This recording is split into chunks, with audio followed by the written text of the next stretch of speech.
Good afternoon, everyone. Today, I would like to talk about the 2001 Nobel Prize in Physiology or Medicine. I chose this topic because it helps us understand how our bodies grow and maintain order at the cellular level. The prize was awarded for discoveries of key regulators of the cell cycle. At first, this may sound technical, but the idea is quite clear. Our bodies are made of trillions of cells. These cells are constantly dividing to replace old or damaged ones. However, this process must be carefully controlled. If cells divide too slowly, the body cannot repair itself. If they divide too quickly, it can lead to diseases such as cancer. This is where the cell cycle comes in. The cell cycle is a series of steps that a cell goes through when it grows and divides. Scientists discovered that this process is controlled by specific molecules that act like signals. Some molecules tell the cell to start dividing. Others tell it to stop or wait. It is similar to a traffic system. Green lights allow movement, while red lights stop it. If this system works properly, cells divide in an organized and healthy way. But if the signals fail, cells may grow uncontrollably. This discovery was very important because it revealed the basic rules behind cell division. It also helps scientists understand how cancer develops. I find this discovery very meaningful. It shows that even within our bodies, there is a precise system maintaining balance and order. It also reminds us that life depends on careful regulation, not just growth. In the future, this knowledge may lead to better treatments for cancer and other diseases. Even though this topic may seem complex, it teaches us an important lesson. Healthy systems depend on proper control, not just activity. Thank you. Good afternoon, everyone. Today, I would like to talk about the 2002 Nobel Prize in Physiology or Medicine.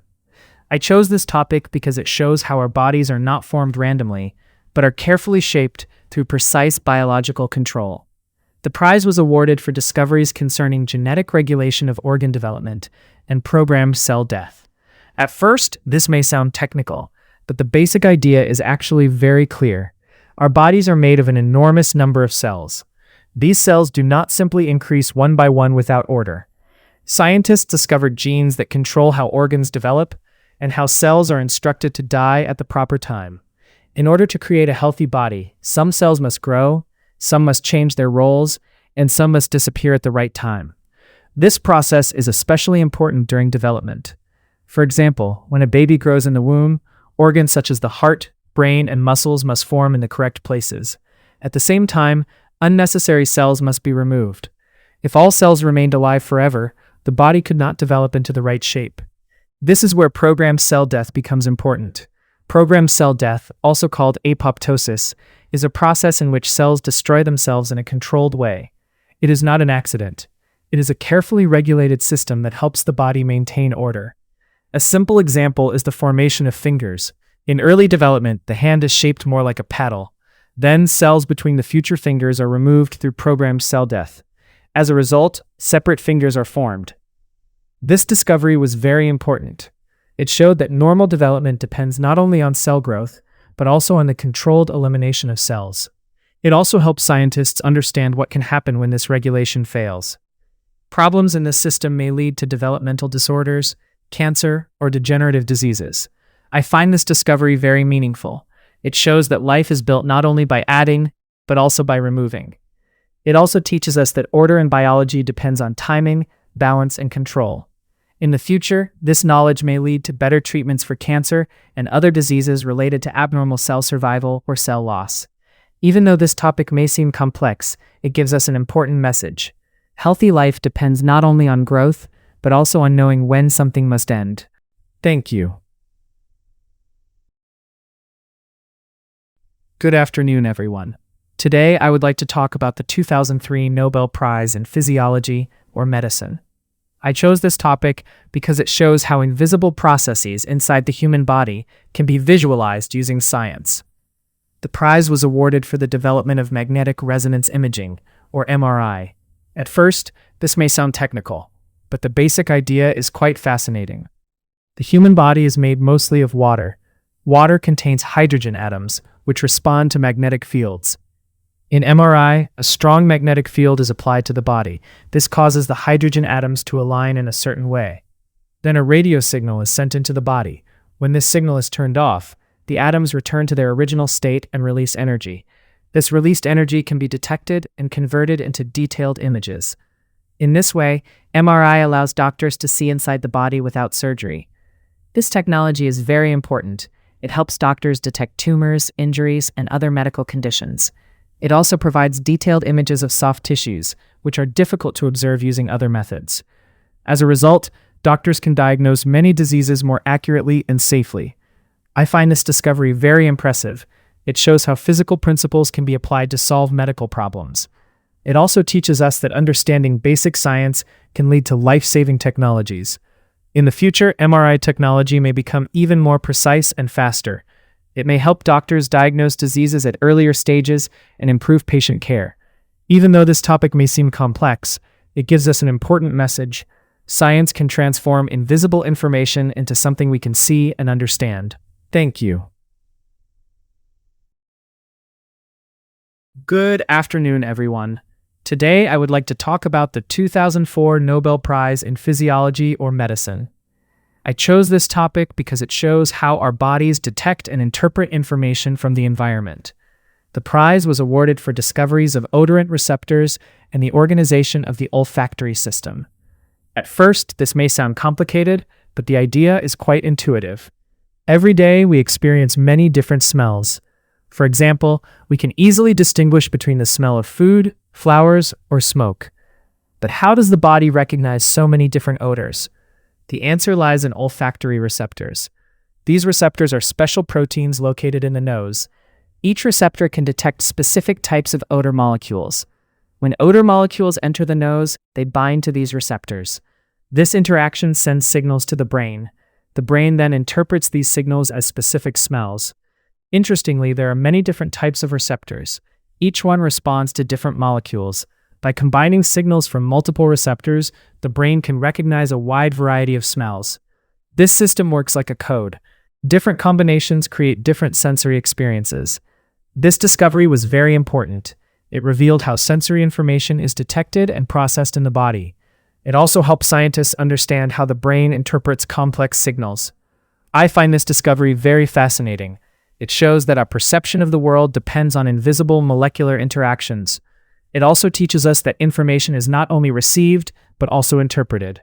In the future, this knowledge may help develop technologies related to artificial sensing and medical diagnostics. Even though this topic may seem complex, it gives us an important message. Our experience of reality begins with how we receive and process information. Thank you. Good afternoon, everyone. Today, I would like to talk about the 2005 Nobel Prize in Physiology or Medicine. I chose this topic because it shows how scientific discoveries can completely change our understanding of disease. The prize was awarded for the discovery of the bacterium Helicobacter pylori and its role in stomach diseases. For a long time, people believed that stomach ulcers were mainly caused by stress or lifestyle. However, two scientists challenged this idea. They discovered that a bacterium, now known as Helicobacter pylori, can live in the human stomach. This was surprising because the stomach contains strong acid that was thought to kill bacteria. Even more importantly, they showed that this bacterium is a major cause of ulcers and inflammation. At first, many scientists did not accept this idea. But over time, evidence accumulated and proved that they were correct. This discovery was very important. It changed the way doctors treat stomach ulcers. Instead of only reducing stomach acid, doctors can now use antibiotics to eliminate the bacteria. As a result, many patients can be cured more effectively. I find this discovery very fascinating. It shows that widely accepted beliefs can be wrong. It also teaches us that science progresses by questioning assumptions and testing new ideas. In the future, this approach may help us discover new causes of diseases and improve medical treatments. Even though this topic may seem simple, it gives us an important message. Understanding can change when new evidence appears. Thank you. Good afternoon, everyone. Today, I would like to talk about the 2006 Nobel Prize in Physiology or Medicine. I chose this topic because it explains how cells can control gene activity with remarkable precision. The prize was awarded for the discovery of RNA interference, or gene silencing by double-stranded RNA. At first, this may sound very technical, but the basic idea is quite clear. In living cells, genetic information is copied from DNA into RNA. However, not every RNA molecule should remain active all the time. Cells need a way to stop certain genetic messages when necessary. This is where RNA interference becomes important. Scientists discovered that double-stranded RNA can trigger a natural process that silences specific genes. When double-stranded RNA enters a cell, it is cut into small pieces. These small RNA molecules then guide the cell to matching RNA messages. As a result, the target RNA is destroyed or blocked before it can be used. In other words, the cell can shut down a specific genetic instruction. This discovery was extremely important. It revealed a powerful mechanism of gene regulation that had not been fully understood before. It also showed that double-stranded RNA is not just a simple molecule, but a signal that can control gene activity. This finding opened a new field of research. Scientists began to use RNA interference as a tool to study the function of genes. By silencing one gene at a time, they could observe what changed in the organism. This made it much easier to investigate how genes work. I find this discovery very fascinating. It shows that life depends not only on producing information, but also on controlling and reducing it when necessary. It also teaches us that very small molecules can have powerful effects inside living cells. In the future, this knowledge may help us develop more precise treatments for genetic diseases, cancer, and viral infections. Even though this topic may seem advanced, it gives us an important message. Life remains healthy not only by expressing genes, but also by silencing them at the right time. Thank you. Good afternoon, everyone. Today, I would like to talk about the 2007 Nobel Prize in Physiology or Medicine. I chose this topic because it shows how scientists can study the role of specific genes in a living animal. The prize was awarded for the principles for introducing specific gene modifications in mice by the use of embryonic stem cells. At first, this may sound complicated, but the basic idea is very clear. In order to understand what a gene does, scientists need a way to change that gene and observe the result. Mice are especially useful for this purpose because their bodies and genes share many similarities with those of humans. Scientists developed a method using embryonic stem cells, which can develop into many kinds of cells in the body. By working with these cells, they were able to introduce specific changes into particular genes. These modified cells were then used to produce mice carrying the desired genetic alteration. This was a major breakthrough. It made it possible to create mice in which one selected gene was removed, changed, or disabled. Such animals are often called knockout mice. By studying these mice, scientists could discover what happens when a certain gene no longer works normally. This gave researchers a powerful way to investigate development, body functions, and disease. For example, they could study genes related to cancer, immunity, metabolism, and brain function. This discovery was extremely important. It turned mice into a precise experimental model for understanding the function of individual genes in living organisms. It also helped scientists connect specific genes with specific diseases. As a result, medical research became much more accurate and effective. I find this discovery very fascinating. It shows that understanding life requires more than simply observing it from the outside. Sometimes we learn the most by changing one part of a system and carefully studying the consequences. In the future, this knowledge may help scientists develop better treatments by identifying the exact genes involved in disease. Even though this topic may seem advanced, it gives us an important message. To understand life deeply, we must be able to test the function of its individual parts. Thank you. Good afternoon, everyone. Today, I would like to talk about the 2008 Nobel Prize in Physiology or Medicine. I chose this topic because it shows how discovering the causes of disease can save countless lives. The prize was awarded for two major discoveries: that human papillomaviruses, or HPV, can cause cervical cancer, and that the human immunodeficiency virus, or HIV, causes AIDS. At first, this topic may sound a little heavy, but it is extremely important. For a long time, many people did not fully understand how certain viruses could lead to serious human diseases. One part of the prize focused on HPV. HPV is a group of viruses, and some types can infect cells in the cervix. Scientists discovered that certain human papillomaviruses can cause cervical cancer. This was a major breakthrough. It showed that cancer is not always caused only by internal problems in the body. Sometimes infection by a virus can play a direct role in the development of cancer. This discovery had enormous medical importance. It led to better screening methods and later helped support the development of vaccines that can prevent many HPV infections. As a result, it became possible to reduce the risk of cervical cancer before it begins. The second part of the prize concerned HIV. HIV is the virus that causes AIDS. It attacks key cells in the immune system and weakens the body's ability to fight infection. The discovery of HIV was also extremely important. It allowed scientists to understand the cause of AIDS, develop diagnostic tests, and create treatments that can control the infection. Although HIV remains a serious global health problem, medical progress has greatly improved the lives of many patients. I find this Nobel Prize very fascinating. It shows that identifying the true cause of a disease can completely change medicine. It also teaches us that virus research is not only about understanding infection, but also about preventing cancer and protecting the immune system. In the future, this knowledge may help us improve vaccines, treatments, and public health strategies around the world. Even though this topic may seem difficult, it gives us an important message. When science discovers the hidden cause of disease, it creates new possibilities for prevention, diagnosis, and treatment. Thank you.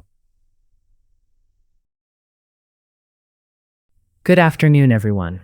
Today, I would like to talk about the 2009 Nobel Prize in Physiology or Medicine. I chose this topic because it explains why cells cannot divide forever. The prize was awarded for the discovery of how chromosomes are protected by telomeres and the enzyme telomerase. At first, this may sound technical, but the idea is very important. Chromosomes carry genetic information in our cells. At the ends of these chromosomes are structures called telomeres. Telomeres protect the genetic information during cell division. Each time a cell divides, the telomeres become shorter. Eventually, they become too short to protect the DNA. When this happens, the cell can no longer divide. This is one reason why cells age and stop functioning. Scientists also discovered telomerase, an enzyme that can extend telomeres. This enzyme can slow down the shortening process. It plays an important role in certain cells, such as stem cells. However, it is also related to cancer, where cells divide uncontrollably. This discovery was very important. It helped scientists understand aging and cell lifespan. It also opened new possibilities for medical research. I find this discovery very fascinating. It shows that biological systems have built-in limits. It also teaches us that maintaining balance is essential for life. In the future, this knowledge may help us treat diseases related to aging and cell growth. Even though this topic may seem technical, it gives us an important message. All systems have limits, and understanding them is essential. Thank you. Good afternoon, everyone. Today, I would like to talk about the 2010 Nobel Prize in Physiology or Medicine. I chose this topic because it shows how science can help create new life. The prize was awarded for the development of in vitro fertilization, or IVF.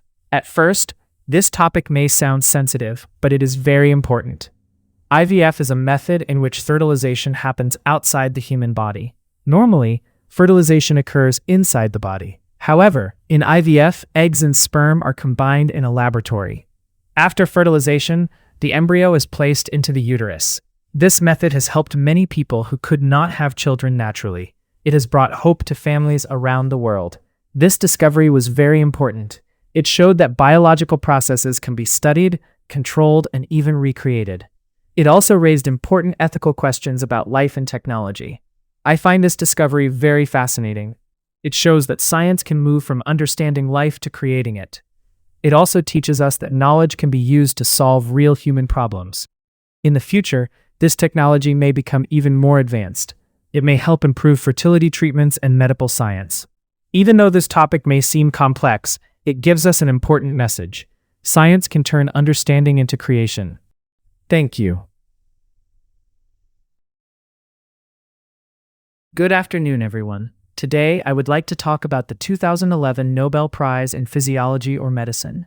I chose this topic because it shows how the immune system not only fights disease, but also knows when to begin fighting. The prize was awarded for discoveries concerning the activation of innate immunity and for the discovery of the dendritic cell and its role in adaptive immunity.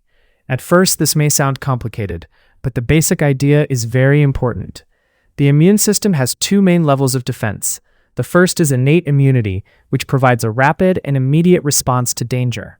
The second is adaptive immunity, which produces a more specific and targeted response. For a long time, scientists did not fully understand how the immune system detects danger and starts its defense. One major discovery showed that innate immunity is activated when immune cells recognize characteristic molecules from bacteria and other harmful microbes. In other words, the body has a built-in system for detecting invasion at a very early stage. This early recognition is essential because the immune response must begin before an infection spreads. Another major discovery involved dendritic cells. These cells play a key role in connecting innate immunity with adaptive immunity. After detecting and processing foreign substances, dendritic cells present this information to other immune cells. As a result, the body can launch a more specific and effective defense. In this way, dendritic cells do not simply detect danger. They help the immune system decide how to respond. This discovery was extremely important. It showed that the immune system is not just a passive shield. It is an active and highly organized system that detects threats, starts early defense, and then builds a more specialized response. This knowledge has had a major impact on medicine. It has helped scientists improve vaccines, understand inflammatory diseases, and develop new forms of immunotherapy. I find this discovery very fascinating. It shows that survival depends not only on strength, but also on recognition and communication. It also teaches us that an effective defense system must know when to act and how to pass information to the right partners. In the future, this knowledge may help us create better treatments for infections, cancer, and immune disorders. Even though this topic may seem technical, it gives us an important message. To defend life effectively, the body must recognize danger quickly and respond in a coordinated way. Thank you. Good afternoon, everyone. Today, I would like to talk about the 2012 Nobel Prize in Physiology or Medicine. I chose this topic because it shows that even specialized cells can return to an earlier state. The prize was awarded for the discovery that mature cells can be reprogrammed into pluripotent stem cells. At first, this idea may seem surprising. For a long time, scientists believed that once a cell became specialized, it could not change back. For example, a skin cell would always remain a skin cell. However, this discovery proved that this is not always true. Scientists found that by introducing certain factors, mature cells can be reprogrammed. These reprogrammed cells are called induced pluripotent stem cells, or iPS cells. iPS cells can develop into many different types of cells. In other words, they return to a flexible, early state. This discovery was very important. It changed our understanding of cell development. It also opened new possibilities in medicine. For example, scientists may be able to create patient-specific cells for treatment. This could help in regenerative medicine and disease research. I find this discovery very fascinating. It shows that systems can be reset even after they become complex. It also teaches us that flexibility can exist within structured systems. In the future, this knowledge may lead to new treatments and technologies. Even though this topic may seem advanced, it gives us an important message. It is possible to return to a new beginning. Thank you. Good afternoon, everyone. Today, I would like to talk about the 2013 Nobel Prize in Physiology or Medicine. I chose this topic because it explains how cells transport materials with high precision. The prize was awarded for discoveries of machinery regulating vesicle traffic, a major transport system in our cells. Cells are highly organized systems. They constantly produce proteins, hormones, and other important molecules. However, producing these molecules is not enough. They must be delivered to the correct location at the correct time. This is where vesicle transport plays a crucial role. Vesicles are small membrane-bound sacs that carry substances inside cells. They move between different compartments such as the endoplasmic reticulum, the Golgi apparatus, and the cell membrane. Scientists discovered how vesicles know where to go and how they fuse with the correct target. Specific proteins ensure that vesicles attach only to the right membrane. One important group of proteins is called snare proteins. These proteins help vesicles recognize and fuse with their target compartments. This system is highly precise and tightly regulated. If this process fails, it can lead to serious diseases, including neurological disorders and diabetes. This discovery has greatly improved our understanding of cellular organization. It also has important implications for medicine and biology. I find this discovery very interesting because it shows that cells function like highly coordinated systems. It also teaches us that accurate transport is essential for maintaining order. In the future, this knowledge may help develop new treatments for various diseases. Even though this topic may seem complex, it gives us an important message. Proper delivery is just as important as production. Thank you. Good afternoon, everyone. Today, I would like to talk about the 2014 Nobel Prize in Physiology or Medicine. I chose this topic because it explains how the brain understands space and position. The prize was awarded for the discovery of cells that constitute a positioning system in the brain. For a long time, scientists wondered how humans and animals navigate their environment. How do we know where we are? And how do we find our way? This discovery provided an answer. Researchers identified specific types of nerve cells in the brain that are responsible for spatial awareness. One type is called place cells. These cells become active when an animal is in a specific location. Another type is called grid cells. These cells create a coordinate system that helps the brain map space. Together, these cells form an internal positioning system, similar to a GPS. This system allows us to understand our position and navigate through our surroundings. It also helps us remember locations and routes. This discovery has had a major impact on neuroscience.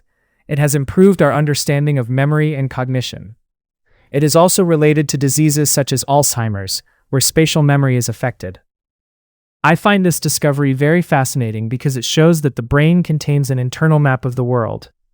It also teaches us that complex abilities can arise from simple cellular mechanisms. In the future, this research may lead to better treatments for brain disorders. Even though this topic may seem abstract, it gives us an important message. Understanding space is essential for understanding ourselves. Thank you. Good afternoon, everyone. Today, I would like to talk about the 2015 Nobel Prize in Physiology or Medicine. I chose this topic because it shows how medical discoveries can save millions of people from deadly infectious diseases. The prize was awarded for discoveries concerning a novel therapy against infections caused by roundworm parasites and for a novel therapy against malaria. At first, this topic may sound very medical, but its meaning is easy to understand. Parasitic diseases have harmed humanity for a very long time. Among them are infections caused by roundworm parasites and the disease malaria. These illnesses have affected especially large numbers of people in poorer regions of the world. For many years, treatment was limited, and many patients suffered or died. One major part of the prize concerned infections caused by roundworm parasites. These parasites cause serious diseases such as river blindness and lymphatic filariasis. Scientists discovered ivermectin, a powerful substance that led to highly effective treatments against these roundworm infections. This was a breakthrough in anti-parasitic therapy. It greatly reduced suffering and helped protect millions of people from disabling disease. The second part of the prize concerned malaria. Malaria is caused by parasites transmitted by mosquitoes, and it has killed enormous numbers of people throughout history. Scientists discovered artemisinin, a drug derived from traditional Chinese medicine. This treatment became a highly effective therapy against malaria. It saved countless lives, especially in regions where malaria had been a major threat. These discoveries were extremely important. They showed that careful scientific research can produce powerful therapies against major infectious diseases. They also demonstrated that both modern laboratory science and traditional knowledge can contribute to medical progress. I find this Nobel Prize very inspiring. It shows that medicine is not only about understanding disease, but also about finding treatments that reach people who need them most. It also teaches us that even diseases affecting the poorest populations deserve the highest level of scientific attention. In the future, this knowledge may help scientists develop even better therapies against parasitic and infectious diseases. Even though this topic may seem specialized, it gives us an important message. Science can directly reduce human suffering when it turns discovery into treatment. Thank you. Good afternoon, everyone. Today, I would like to talk about the 2016 Nobel Prize in Physiology or Medicine. I chose this topic because it explains how cells recycle their own components to survive. The prize was awarded for discoveries of mechanisms for autophagy. Autophagy is a process in which cells break down and recycle their own components. At first, this idea may seem unusual. However, it is essential for maintaining cellular health. Cells constantly produce proteins and other structures. Over time, some of these components become damaged or unnecessary. If they are not removed, they can harm the cell. Autophagy solves this problem. The cell forms a membrane structure that surrounds the unwanted components. This structure is called an autophagosome. It then fuses with a lysosome, where the contents are broken down and recycled. This process allows the cell to reuse materials and maintain balance. Autophagy is especially important during stress, such as starvation. In such conditions, cells recycle their components to generate energy. This discovery has had a major impact on biology and medicine. It is related to diseases such as cancer and neurodegenerative disorders. Understanding autophagy may help develop new treatments. I find this discovery very fascinating because it shows that cells can manage their own internal resources. It also teaches us that removing unnecessary elements is essential for survival. In the future, this knowledge may lead to advances in medicine and health. Even though this topic may seem complex, it gives us an important message. Recycling is a key part of sustaining life. Thank you. Good afternoon, everyone. Today, I would like to talk about the 2017 Nobel Prize in Physiology or Medicine. I chose this topic because it explains how our bodies keep track of time. The prize was awarded for discoveries of molecular mechanisms controlling the circadian rhythm. Circadian rhythm refers to the internal biological clock that follows a roughly 24-hour cycle. It influences many functions, including sleep, hormone release, and metabolism. For a long time, scientists knew that living organisms followed daily cycles. However, the molecular basis of this rhythm was unclear. This discovery provided an answer. Researchers identified specific genes and proteins that control the circadian clock. These molecules form a feedback loop. Certain genes produce proteins during the day. As these proteins accumulate, they eventually inhibit their own production. Later, the proteins break down, allowing the cycle to start again. This creates a self-sustaining rhythm. This internal clock is synchronized with external signals such as light. For example, exposure to light in the morning helps reset the clock. This system is essential for maintaining health. Disruptions in circadian rhythm can lead to sleep disorders and other health problems. This discovery has greatly improved our understanding of biological timing. I find this discovery very fascinating because it shows that time is built into our biology. It also teaches us that regular cycles are essential for stability. In the future, this knowledge may help improve treatments for sleep and metabolic disorders. Even though this topic may seem simple, it gives us an important message. Life depends on timing. Thank you. Today, I would like to talk about the 2018 Nobel Prize in Physiology or Medicine. I chose this topic because it shows how the body's own defense system can be used to fight cancer. The prize was awarded for the discovery of cancer therapy by inhibition of negative immune regulation. Our immune system is designed to detect and destroy harmful cells, including cancer cells. However, cancer cells can avoid immune attacks. They do this by using certain mechanisms that suppress immune responses. These mechanisms are known as immune checkpoints. Scientists discovered that by blocking these checkpoints, the immune system can be reactivated. This allows immune cells to recognize and attack cancer cells more effectively. One important target is a protein called PD-1. Another is CTLA-4. By inhibiting these proteins, doctors can enhance the body's natural defense. This approach is called immune checkpoint therapy. It has shown remarkable success in treating certain types of cancer. Some patients have experienced long-term remission. This discovery has changed the way cancer is treated. Instead of directly attacking cancer with drugs, it strengthens the body's own immune system. I find this discovery very fascinating because it shows that solutions can come from within the system itself. It also teaches us that removing inhibition can be as powerful as adding new functions. In the future, this therapy may be improved and applied to more types of cancer. Even though this topic may seem medical, it gives us an important message. Unlocking potential can lead to powerful outcomes. Thank you. Good afternoon, everyone. Today, I would like to talk about the 2019 Nobel Prize in Physiology or Medicine. I chose this topic because it explains how our bodies respond to oxygen levels, which is essential for survival. The prize was awarded for discoveries of how cells sense and adapt to oxygen availability. Oxygen is necessary for producing energy in cells. However, oxygen levels can change depending on the environment or physical condition. For example, when we exercise or move to a high-altitude area, oxygen levels in the body decrease.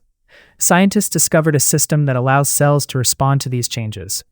A key part of this system is a protein called HIF, which stands for hypoxia-inducible factor. Under normal oxygen conditions, HIF is quickly broken down in the cell. However, when oxygen levels drop, HIF becomes stable and starts to function. HIF then activates specific genes that help the body adapt to low oxygen conditions. For example, it increases the production of red blood cells, which carry oxygen.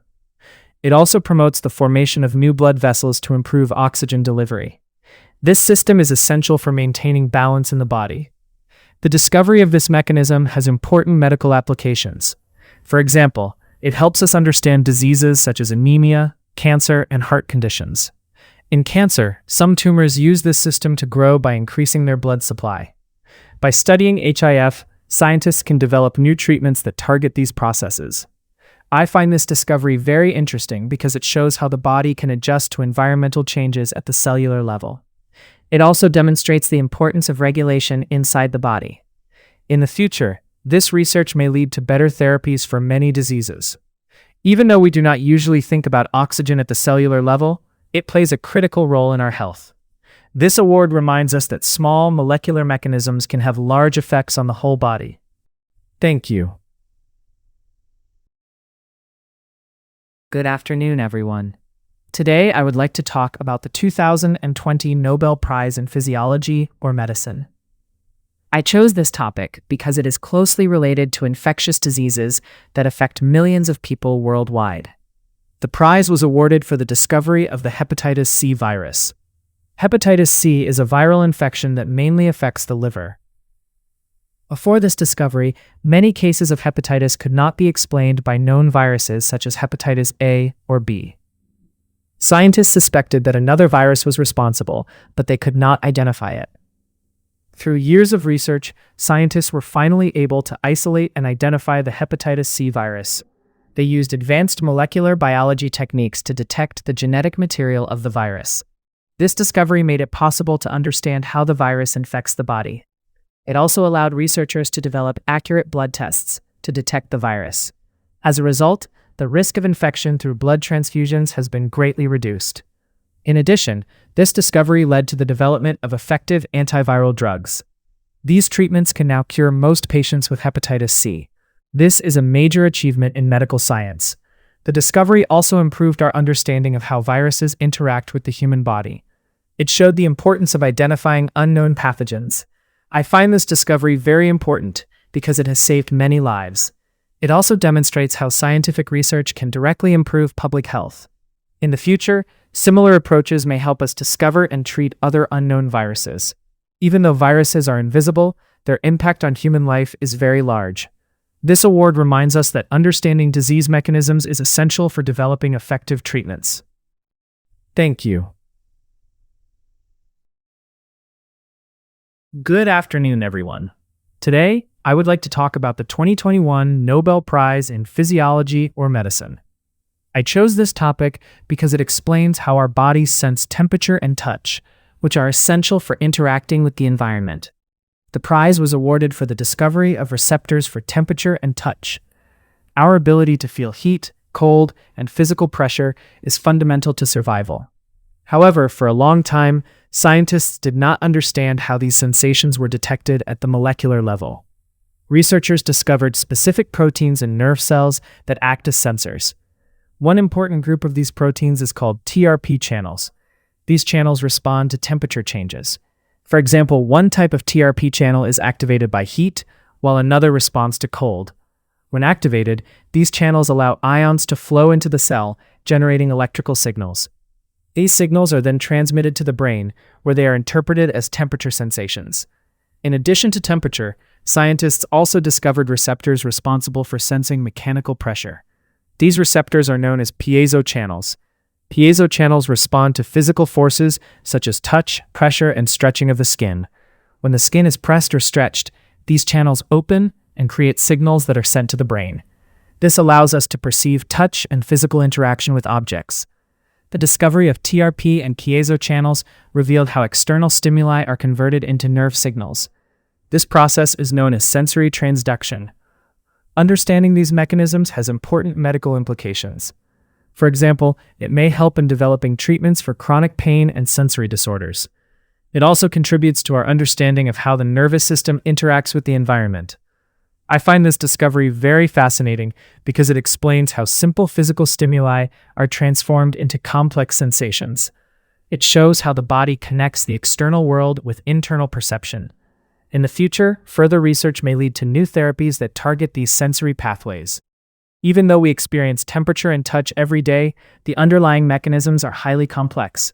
This award reminds us that even ordinary sensations are based on sophisticated biological systems.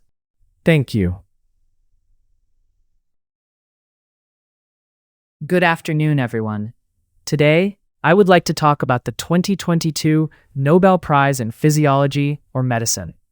I chose this topic because it reveals how modern humans are connected to ancient human species through DNA. The prize was awarded for discoveries concerning the genomes of extinct hominins and human evolution. For many years, scientists studied human evolution mainly through fossils. However, fossils alone could not provide detailed genetic information. The development of techniques to extract and analyze ancient DNA made it possible to study the genetic material of extinct humans. One of the most important achievements was sequencing the genome of the Neanderthals. Neanderthals were an ancient human species that lived in Europe and parts of Asia. By analyzing their DNA, scientists discovered that modern humans and Neanderthals interbred. This means that many people today still carry small amounts of Neanderthal DNA in their genomes. This finding changed our understanding of human evolution. It showed that human history is not a simple linear progression, but a complex process involving interaction between different human groups. In addition to Neanderthals, scientists also discovered another extinct group called Denisovans. Their DNA was identified from a small bone fragment, demonstrating the power of genetic analysis. The study of ancient DNA has also revealed how certain genetic traits were inherited. For example, some genes from Neanderthals influence the immune system of modern humans. This suggests that interbreeding may have helped humans adapt to new environments. I find this discovery very fascinating because it connects us directly to our ancient relatives. It shows that our genetic identity is shaped by interactions over thousands of years. This research has also contributed to the development of new methods in genetics and evolutionary biology. In the future, further studies of ancient DNA may reveal even more details about human origins and migration. Even though ancient humans are extinct, their genetic legacy remains within us. This award reminds us that understanding our past is essential for understanding who we are today. Thank you. Good afternoon, everyone. Today, I would like to talk about the 2023 Nobel Prize in Physiology or Medicine. I chose this topic because it explains a groundbreaking technology that played a key role in responding to the COVID-19 pandemic. The prize was awarded for discoveries concerning nucleoside base modifications that enabled the development of effective mRNA vaccines. Messenger RNA, or mRNA, is a molecule that carries genetic instructions from DNA to cells. It tells cells how to produce specific proteins.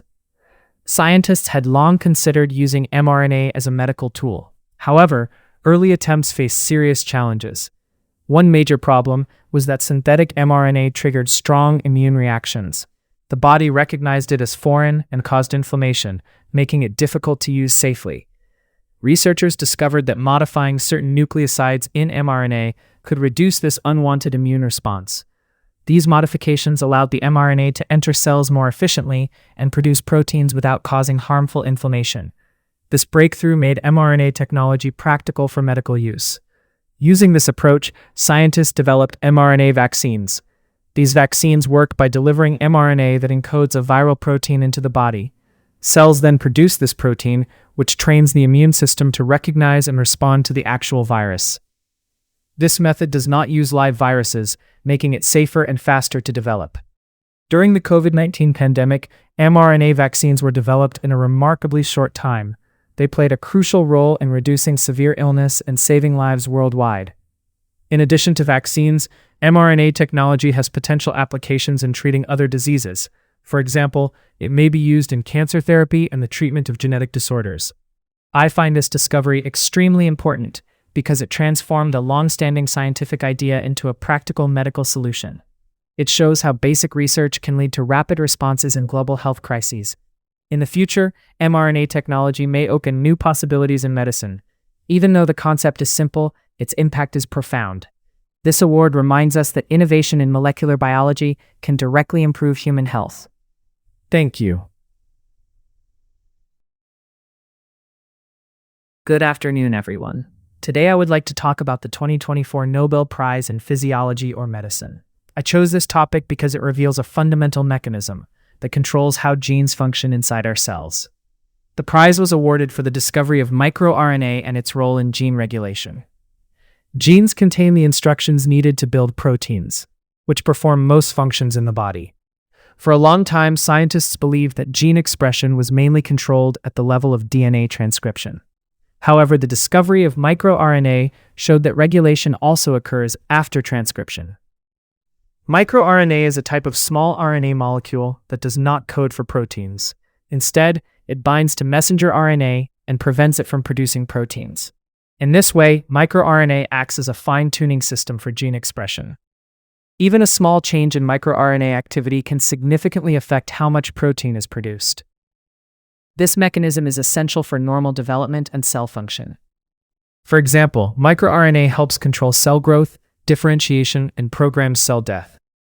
When this regulation fails, it can lead to diseases. Abnormal microRNA activity has been linked to cancer, neurological disorders, and cardiovascular diseases. The discovery of microRNA changed our understanding of genetics. It showed that genes are not simply turned on or off, but are carefully adjusted. This added a new layer of complexity to molecular biology.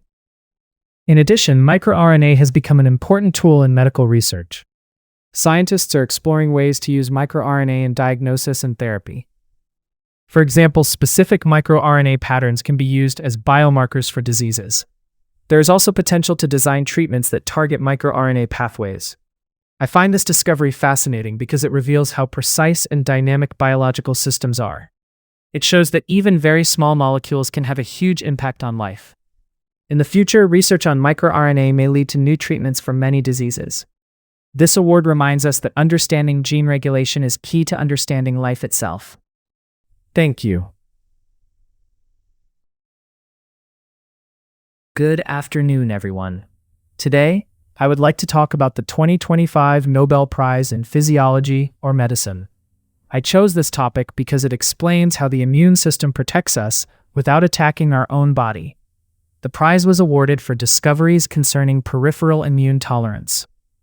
At first, this topic may sound technical, but the basic idea is very important. The immune system must attack harmful microbes and abnormal cells. At the same time, it must avoid reacting too strongly against the body's own tissues. If this control fails, autoimmune diseases and harmful inflammation can occur. For a long time, many scientists believed that immune tolerance was explained mainly by central tolerance.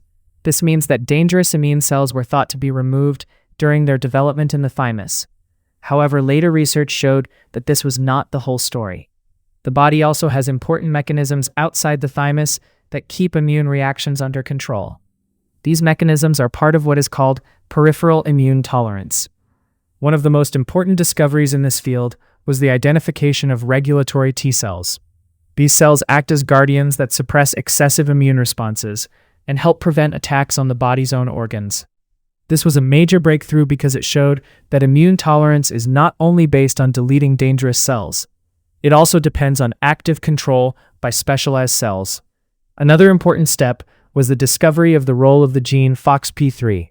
Scientists found that mutations in this gene cause severe autoimmune disease. Later research showed that FOXP3 is essential for the development and function of regulatory T cells. This connected molecular biology with immune regulation in a very clear way. Together, these discoveries transformed our understanding of the immune system.